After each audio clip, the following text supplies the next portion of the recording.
Exams होते हैं, दिन रात एक करके अपना खून पसीना एक करके वो कितनी कोशिश करते हैं कि वो इन एग्जाम्स में सक्सेसफुल रहें, उस पे भी धांधली।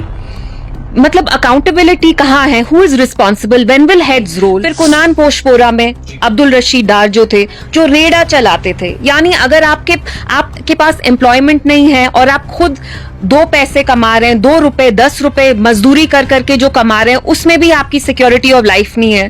तो यूथ यहाँ बुलडोजर चलाना हो गरीबों के घरों पे, दे टर्न दैट हाउस जो इतनी डेकेड से बनाया इनटू डस्ट, या वो प्रॉपर्टी टैक्स के बारे में हो या रिक्रूटमेंट स्कैम। मुझे तो लगता है शायद जानबूझ के इसमें धांधली भी चल रही है, बिकॉज ये खेल रहे हैं इनके फ्यूचर के साथ। पिछले हालात के मुद्दे नजर रखें, इस वक्त हालात में सुधार आया है या फिर खस्ताहाल हुआ? आप अपने दिल पे हाथ रख के बोलिए कि अगर ये कॉन्वर्सेशन हम ऑफ रिकॉर्ड करें, जब कैमरा यहाँ नहीं हो, तो आप मेरे से क्या बोलेंगे? आप वही बोलेंगे जो मैं आपको अभी माइक के सामने बोलूंगी। की जा रही है ट्रांसपेरेंसी क्रिएट करने की, इस हद तक कोशिश की जा रही है कि छोटे से किए जा रहे हैं। इतनी ट्रांसपेरेंसी है कि एग्जाम्स भी अब स्क्रैप किए जाते हैं, एक के बाद एक सारे एग्जाम्स कैंसिल किए जा रहे हैं। कहाँ है ट्रांसपेरेंसी, अकाउंटेबिलिटी? पिछली सरकारों का जो भी करा धरा है उसे साफ करने में काफी वक्त लगता है। अरे ये बहाना कब तक चलेगा? आप मेन स्ट्रीम पार्टीज को कब तक आप बलि का बकरा बनाएंगे? 4 साल काफी नहीं होता है क्या? अगर 70 साल पहले तो आपका गलत प्रोपेगेंडा किस चीज से लग रहा है यहाँ इलेक्शन हो रही है? ये करना ही नहीं चाहते हैं यहाँ इलेक्शन, ये इलेक्शन यहाँ करना ही नहीं चाहते हैं। मैं तो बस हर 3 महीने सुनती रहती हूँ इलेक्शन इलेक्शन इलेक्शन, जानबूझ के थोड़ा सा ये हलचल क्रिएट करते हैं, उसके बाद कौन सा यहाँ इलेक्शन होता है? सरपंच का भी इलेक्शन कर रहे हैं क्या? अस्सलाम वालेकुम नाज़रीन, आप देख रहे हो द टाइपराइटर और मैं हूँ आपका मेजबान जावेद खान। लगातार एक मुद्दा बड़े पैमाने पे चल रहा है। जिस तरीके से जम्मू कश्मीर के नौजवानों की मुस्तकबिल की बात करें तो कहीं ना कहीं वो दाव पर है। काफ़ी तरह ऐसे स्कैम्स नज़र आए, जेके एसएसपी की जितनी भी रिक्रूटमेंट्स निकली उसमें काफ़ी तरह सवालात पैदा हुए। इसी सब के हवाले से इस वक्त हमारे साथ बातचीत करने के लिए मौजूद हैं पीडीपी सदर की बेटी इल्तिजा मुफ्ती। सबसे पहले मैम आपका बहुत शुक्रिया वक्त देने के लिए। सीधा सवाल रहेगा आपसे, नौजवान परेशान हैं, यूथ परेशान है, हालांकि दावे ये थे कि नौकरियां फराहम की जाएंगी। इस वक्त जो हालात बने हुए हैं, खासकर एपटेक कंपनी को लेकर काफ़ी तरह जो है इस वक्त चर्चा चल रही है, किस तरीके से देखेंगे इन हालातों को? देखिए, मुझे लगता है कि जो धांधली चल रही है रिक्रूटमेंट स्कैम में 2019 से, there is definitely involvement at the top. और एपटेक का नाम अब आ रहा है, लेकिन बहुत सारे लोगों को ये नहीं पता है कि जो जून 22 में ने पहले कैंसिल की, वो JKSI हो, सब इंस्पेक्टर की रिक्रूटमेंट थी, FAA था, या जल शक्ति जूनियर इंजीनियर्स जो लगते हैं, वो इसलिए स्क्रैप किया गया था क्योंकि पहले भी एक ब्लैकलिस्टेड कंपनी को दिया गया था जिसका नाम मेरीट्रैक है। उसके बाद ये एग्जाम्स कैंसिल किए गए। उसके बाद आपने एपटेक को दिया, जिसको राजस्थान, उत्तर प्रदेश, असम ने ब्लैकलिस्ट तो किया ही है। दिल्ली हाई कोर्ट ने उनपे 10 लाख का फाइन तक लगाया था। तो क्यों ऐसी कंपनी को आउटसोर्स किया गया जो ऑलरेडी बाकी स्टेट्स में ब्लैकलिस्टेड थी? और इसमें JKSSB की भी इन्वॉल्वमेंट है, क्योंकि उनने कोर्ट में झूठ बोला है। टेंडर के जो सारे क्लॉजेस है वो ऐसे चेंज किए गए कि ये एपटेक को कॉन्ट्रैक्ट मिलता। तो आप एक तरफ से कहते हैं नया कश्मीर यूथ के लिए आप ये कर रहे हैं, वो कर रहे हैं, 40% बेरोजगारी है, यूथ को जो जॉब्स हैं वो तक नहीं मिल रहे हैं, आप एक के बाद एक एग्जाम कैंसिल करते हैं। आपको खुद पता है कि यूथ इन एग्जाम्स के लिए, जो कंपेटिटिव एग्जाम्स होते हैं, दिन रात एक करके अपना खून पसीना एक करके वो कितनी कोशिश करते हैं कि वो इन एग्जाम्स में सक्सेसफुल रहें, उस पे भी धांधली। मतलब अकाउंटेबिलिटी कहाँ है? Who is responsible? When will heads role?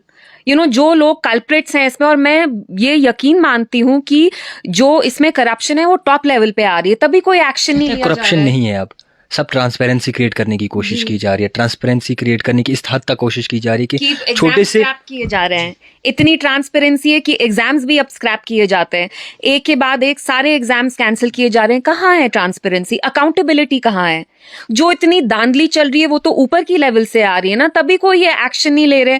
और आप यूथ के मुस्तकबिल से, जैसे आपने खुद इंट्रोडक्शन में कहा, आप उनके फ्यूचर को सैबोटाज कर रहे हैं, बर्बादी कर रहे हैं। और आप मुझे एक बताइए, यहाँ पे एक हफ्ता नहीं जाता कि आप कोई इतनी मतलब ऐसी डिस्ट्रेसिंग न्यूज सुनते हैं। अमशीपुरा में जो एनकाउंटर हुए, वो 3 मजदूर थे, लड़के, यंग लड़के थे, उनको ब्रिगेडियर ने मारा, उनको अब पता नहीं लाइफ इम्प्रिजनमेंट मिलेगी कि नहीं। फिर कुनान पोशपोरा में अब्दुल रशीद डार जो थे, जो रेडा चलाते थे, यानी अगर आपके पास एम्प्लॉयमेंट नहीं है और आप खुद 2 पैसे कमा रहे हैं, 2 रुपए 10 रुपए मजदूरी कर करके जो कमा रहे हैं, उसमें भी आपकी सिक्योरिटी ऑफ लाइफ नहीं है। तो यूथ यहाँ पे किस चीज से वो उम्मीद रखे, मेहनत करते हैं फिर भी वो पिस जाते हैं, जो अपना कुछ करने की कोशिश कर रहे हैं उनको आप फेक एनकाउंटर में मारते हैं। तो ये कहाँ का इंसाफ है, और वो किसके दरवाजे खटखटाए? पिछली सरकारों का जो भी करा धरा है उसे साफ करने में काफी वक्त लगता है। अरे ये बहाना कब तक चलेगा? आप मेन स्ट्रीम पार्टीज को कब तक आप बलि का बकरा बनाएंगे? 4 साल काफी नहीं होता है क्या? अगर 70 साल पहले तो आपका गलत प्रोपेगेंडा है, अगर उनके अगेंस्ट उनने कुछ ऐसे स्कैम्स किए तो निकालिए आप एविडेंस। अभी तो एक चीज बहुत साफ है कि 2019 से लेकर आज तक 2023 तक जो भी रिक्रूटमेंट स्कैम्स हो रहे हैं उन सब में धांधली चल रही है। एंड आप instead of addressing the issue आप कल्प्रिट्स को पनिश कर रहे हैं, बजाय उसके आप क्या कर रहे हैं? हमारे यंगस्टर्स पढ़ाई करते हैं इन एग्जाम्स के लिए, आप स्क्रैप कर रहे हैं, आप कैंसिल कर रहे हैं। और आपको पता है इन एग्जाम्स में चीटिंग भी जो एजेंसीज करवा रही है, जो हाल ही में लद्दाख में किया गया केवीबी एग्जाम कोई करके है, उसमें कुछ मिरर टेक्नोलॉजी से चीटिंग करवा रहे थे, वो भी स्क्रैप किया। ये मजाक है क्या जो हमारे यूथ दिन रात एक करके इतने मॉडेस्ट फैमिली से आते हैं, वो they don't have the money, इतना मेहनत करके ट्यूशन फीस देके ट्यूशन सेंटर जाके 2-2 साल 3-3 साल खून पसीना एक करके वो एग्जाम लेते हैं। आप इतनी आसानी से वो एग्जाम स्क्रैप कर लेते हैं। वक्त बदला है, वक्त बदला है मतलब वक्त तो बदलता ही रहता है ना, वक्त सेम थोड़ी ना जो रहता है। पिछले हालात के मुद्दे नजर रखें, इस वक्त हालात में सुधार आया है या फिर खस्ताहाल हुआ? आप अपने दिल पे हाथ रख के बोलिए कि अगर ये कॉन्वर्सेशन हम ऑफ रिकॉर्ड करें, जब कैमरा यहाँ नहीं हो, तो आप मेरे से क्या बोलेंगे? आप वही बोलेंगे जो मैं आपको अभी माइक के सामने बोलूंगी। तो ये तो मतलब जाहिर सी बात है, अक्लमंद तो हम है ना, अल्हम्दुलिल्लाह आप भी अक्लमंद है, मैं भी। तो ये तो जाहिर सी बात है कि दिन का दिन रात का रात, यहाँ तो हालात बद से बदतर हो गए। बच्चा भी ये अब बोल सकता है, तो हम कितने साल अब ये डिबेट रटा लगाएंगे कि नॉर्मल है, अब नॉर्मल को normal? I don't want to have this debate any more. ये एक तौहीन है, आपकी इंटेलिजेंस की भी तौहीन है, मेरी जो थोड़ी 2-3% इंटेलिजेंस हम सब में होती है उसकी भी तौहीन है कि यहाँ कहते हैं टूरिज्म में बढ़ावा आया है, सयाहों में बढ़ावा आया है, ये सबसे बड़ी कामयाबी। अच्छा, तो ये मतलब कामयाबी है। अगर कोई कॉन्फ्लिक्ट जोन है, आपने वहां लोगों के राइट सस्पेंड कर दिए हैं, यहाँ गवर्नमेंट तक आप नहीं चाहते हैं कि यहाँ इलेक्शन हो, क्योंकि आपको पता है यहाँ लोगों का क्या डिसीजन होगा, तो टूरिज्म कब से एक इंडिकेटर बन गया। टूरिस्ट तो यहाँ बहुत सारे आते थे, 2016 में भी आए जब हालात खराब हुए, 2010 में भी आए, सक्सेसिवली तो यहाँ टूरिस्ट आते गए। ये कौन सी टेक्स्ट बुक में लिखा है कि अगर कॉन्फ्लिक्ट जोन में टूरिस्ट आए, लाखों की तादाद में आए, तो वो ठीक होने का कुछ इंडिकेटर है? आप यहाँ की अनएम्प्लॉयमेंट रेट्स देखिए, जो प्रॉपर्टी टैक्स हाल ही में लगाए हैं वो देखिए। आप एक दिन नहीं जाता है जो आप ऐसा डिसीजन नहीं लेते हैं जिससे आप यहाँ के लोगों पर दबाव डालना चाहते हैं, उनके दिल में आप खौफ और फियर क्रिएट करना चाहते हैं। कितना मकसद क्या हो सकता है? मेरी उर्दू खराब है, आपको थोड़ा ये ट्रांसलेशन करना। आपको क्या लगता है कि वजूहात क्या हो सकते हैं? ये क्यों ऐसा जम्मू कश्मीर इंतजामिया हो या फिर सरकार क्यों ऐसा करवा रही है? देखिए, वो बुलडोजर चलाना हो गरीबों के घरों पे, दे टर्न दैट हाउस जो इतनी डेकेड से बनाया इनटू डस्ट, या वो प्रॉपर्टी टैक्स के बारे में हो या रिक्रूटमेंट स्कैम। मुझे तो लगता है शायद जानबूझ के इसमें धांधली भी चल रही है, बिकॉज ये खेल रहे हैं इनके फ्यूचर के साथ। ये बेसिकली लोगों को दबाना चाहते हैं। दे नो कि 2019 का जो इन्होंने डिसीजन लिया स्क्रैपिंग ऑफ 370 गैर आईन तौर से किया गया, they know people are not happy with it, लेकिन इनको अभी भी लगता है कि यहाँ के लोग खुदा ना खास्ता अपने घुटनों पे नहीं आ रहे हैं। अगर आप बाकी स्टेट्स के साथ कंपेयर करें तो जम्मू कश्मीर बहुत आगे था 2019 से पहले। ये चाहते हैं कि हम नीचे आ जाएं, हम 370 कश्मीर के मसले को छोड़ के हम छोटी छोटी चीजों पे आए। 3 साल पहले क्या डिबेट होता था कि जम्मू कश्मीर को रिजॉल्व करिए, अब क्या हो गया? प्रॉपर्टी टैक्स, स्टेटहुड, इलेक्शन, ये बहुत छोटी चीज है। लेकिन कहां से इनने हमें कहां लाने की कोशिशें कर रहे हैं, ये हमारे लिए सोचने की चीज है। लेकिन लोगों को यहाँ हिम्मत नहीं हारनी चाहिए, क्योंकि ऐसे हालात में जब आंधी आती है तो आपको यू हैव टू फाइट। आप चुपचाप अगर रहेंगे तो they will come for everyone. देखिए, शुरू में लोगों को लगा कि ये सियासतदान के पीछे जा रहे हैं, अच्छा हो रहा है, इनको मजा चखाएंगे, अच्छा हो रहा है। उसके बाद ये आपकी कम्युनिटी के जो लोग हैं, जर्नलिस्ट, उसके पीछे जाने लगे। उसके बाद बिजनेसमैन, एक्टिविस्ट, खुरम परवेज साहब, यूएन ने उनको अवार्ड सिरहाया है कितना, वो 1.5 साल से जेल में सड़ रहे हैं। फहाद शाह, सजाद गुल, तो ये सबके पीछे आएंगे। आपको अगर शुरू में लग रहा था कि ये बस पॉलिटिशियंस के पीछे जा रहे हैं, no, politicians are being used as a scapegoat, उन्हें एज अ डिस्ट्रैक्शन यूज किया जा रहा है। ये हर एक जम्मू कश्मीर का जो रेजिडेंट है उसके पीछे पड़े हुए हैं, इसलिए हमें बात करनी ही पड़ेगी, उसके अलावा कोई ऑप्शन नहीं है। बीजेपी की जानिब से ये कहा गया है कि जल्द ही जम्मू कश्मीर में इंतखाबात होने वाले हैं, यानी कि इलेक्शंस होने वाले हैं। आपको क्या लगता है कि जम्मू कश्मीर की आवाम जो है फिर से भाजपा सरकार को चुन सकेगी? देखिए, आपको किस चीज से लग रहा है यहाँ इलेक्शन हो रही है? ये करना ही नहीं चाहते हैं यहाँ इलेक्शन, ये इलेक्शन यहाँ करना ही नहीं चाहते हैं।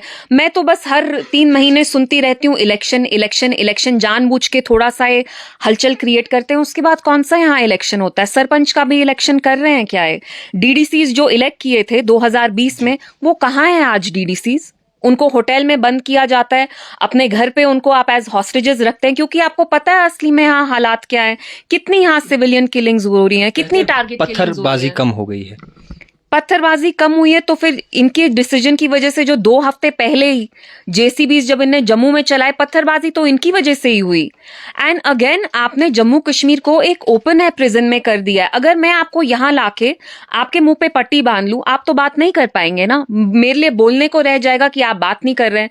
तो पत्थरबाजी प्रोटेस्ट क्यों कम हुए हैं? क्योंकि आप लोगों को एक प्रेशर कुकर की तरह उनको आपने बंद कर दिया है कि उनको अब बात करने में तक दर्द, मतलब दे आर सो स्कैर्ड, इतना डर है उनके दिलों के बीच में। तो पत्थरबाजी, टूरिज्म इज नो इंडिकेटर। आप यहाँ की अनएम्प्लॉयमेंट रेट देखिए, मिलिटेंसी बढ़ चुकी है, रिक्रूटमेंट बढ़ चुकी है, यहाँ कितनी टारगेटेड किलिंग्स हुई है। कश्मीरी पंडित्स के बारे में बात करते हैं, बीजेपी का तो ये पोल प्लैंक रहा है ना कि वो पंडित्स को सिक्योर कर पाएंगे, कहाँ सिक्योर कर पाए? 8 महीने से वो प्रोटेस्ट कर रहे हैं और आप इतने जलील हैं बीजेपी के लोग कि अब आप कह रहे हैं कि हम आपको आपकी तनख्वाह भी नहीं देंगे। पॉलिसी फ्रेम की जाएगी आने वाले वक्त में कश्मीरी पंडित्स के लिए। मैं तो बस ये सुनती रहती हूँ कि ये होगा, नया कश्मीर होगा, खुशहाल होगा। ग्राउंड पे तो कुछ होता नहीं है। आप यूथ के वो कुछ गेम्स कंडक्ट करते हैं, फुटबॉल क्रिकेट के गुल्ली डंडा जो भी होता है उनको हाथ में दे देते हैं, उससे उनके जॉब्स मिलेंगे क्या? उससे आप उनका मुस्तकबिल सिक्योर कर रहे हैं। सो इट्स ऑल रेटोरिक, जुमलाबाजी जो कहते हैं, जो पॉलिटिशियंस बहुत अच्छे होते हैं, जुमलाबाजी करने में, भाषण दिया, लेक्चर दिया। कौन करता है जुमलाबाजी? कौन नहीं करता है? बीजेपी के लोग तो करते ही करते हैं।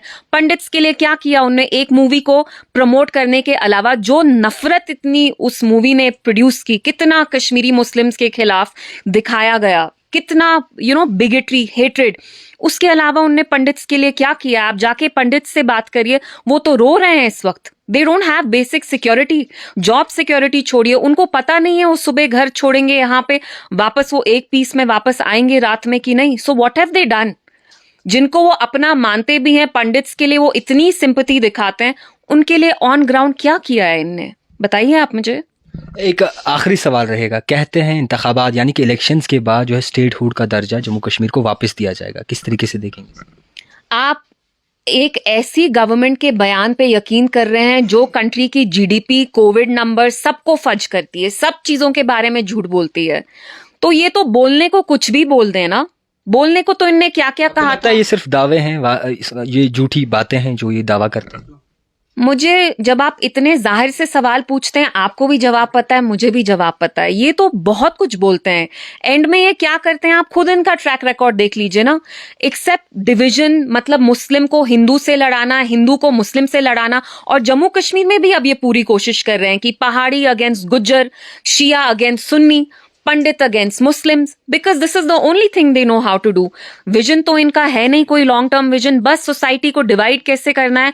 आप मुझे इनके बस बयान बता रहे हैं, आप मुझे फॉलो अप दिखाइए, पंडित्स के लिए क्या किया, यहाँ के जो यंगस्टर्स हैं उनके लिए आप क्या कर रहे हैं। आपको पता है एपटेक जैसी कंपनी जिसपे 10 लाख का फाइन लगा, जिसको असम, उत्तर प्रदेश, राजस्थान, बीजेपी की 2 सरकार हैं, एक तो उत्तर प्रदेश, उनने भी ब्लैकलिस्ट किया है, तो वो कंपनी यहाँ कैसे एग्जाम कंडक्ट कर रही है? Who is responsible? Ration free में दिया जा रहा है, गोल्डन कार्ड, ये जितने भी हेल्थ इश्यूज हैं वो भी मुफ्त में करवाए जा रहे हैं। देखिए, राशन तो आपको फ्री देना पड़ रहा है, सब्सिडी आपको देनी पड़ रही है, क्योंकि आपने कंट्री को तबाह कर दिया है। यहाँ अनएम्प्लॉयमेंट देख लीजिए पूरी कंट्री में, इंडिया में कितनी है, inflation is at an all time high.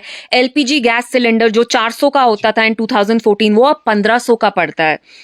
तो अगर आप सब्सिडी नहीं देंगे तो लोग तो मरने पे आएंगे ना, क्योंकि उनके तो पेट का सवाल है। तो आप फ्री राशन दे रहे हैं, यानी कोई चल नहीं पा रहा है तो आपने उसको एक क्रच दे दी है। आप उसके लिए कुछ कर नहीं पा रहे हैं, आप उसको यहां से यहां ला रहे हैं.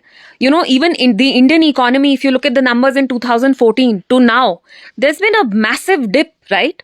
अनएम्प्लॉयमेंट बढ़ गई है, इन्फ्लेशन बढ़ गई है. अब आप उसमें मुफ्त राशन दे रहे हैं, तो हम क्या उसको सेलिब्रेट करें? वो क्या आपका कुछ विजन है कि आप लोगों को फ्री राशन दे रहे हैं? आपने उनको पहले ऐसे पॉइंट पे लाया है कि वो उस फ्री राशन के पे अब डिपेंडेंट हो गए हैं.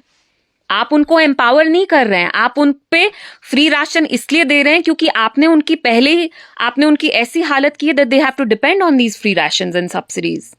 खैर बहुत शुक्रिया वक्त देने के लिए. तो हमारे साथ बातचीत करने के लिए मौजूद थी इल्तिजा मुफ्ती जी. इनसे मुसलसल सवाल रहे, मौजूदा हालात पे हमने जानने की कोशिश की कि आखिरकार किस तरीके से और किस नज़रिए से देखते हैं ये मौजूदा हालात पे. आप देखते रहिए द टाइपराइटर जावेद खान के साथ.